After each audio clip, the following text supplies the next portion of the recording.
दौलत उमाविया के खत्म होने के बाद इस्लाम का मरकज दमश्कस से बदलकर बगदाद आ गया। बनु अब्बास ने इस्लाम को एक अरब मजहब की बजाय तमाम इंसानियत के लिए एक तहजीब के तौर पर पेश किया। इस कॉस्मोपॉलिटन नजरिए ने इस्लाम के तारीख के अजीम तरीन इल्म और तहजीबी दौर का आगाज किया। इस्लाम अब तलवार से ज्यादा ईमानदार सौदागरों, दानिशमंद उलमा और बर्दाश्त करने वाली हुकूमत के जरिए फैलना शुरू हुआ। 751 की जंग तलस एक अहम मौका था। चीन के खिलाफ लड़ते हुए तुर्क फौजों ने मुसलमानों का साथ दिया।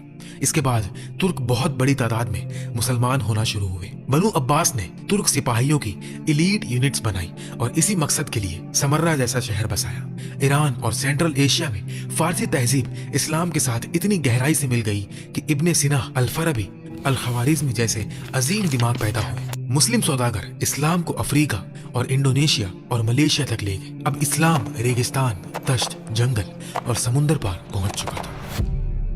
खलीफा मंसूर और फिर हारून अल रशीद के दौर में बैतुल हिकमा दुनिया का अजीम तरीन इल्म का मरकज बना। यहाँ ग्रीक फलसफा, हिंदसी हिसाब, मिस्री ज्योमेट्री और फारसी अदब का अरबी तर्जुमा हुआ। एक बहुत बड़ा इल्मी इनकलाब आया। अल खवारिज़मी ने जीरो और अलजेब्रा का आगाज किया।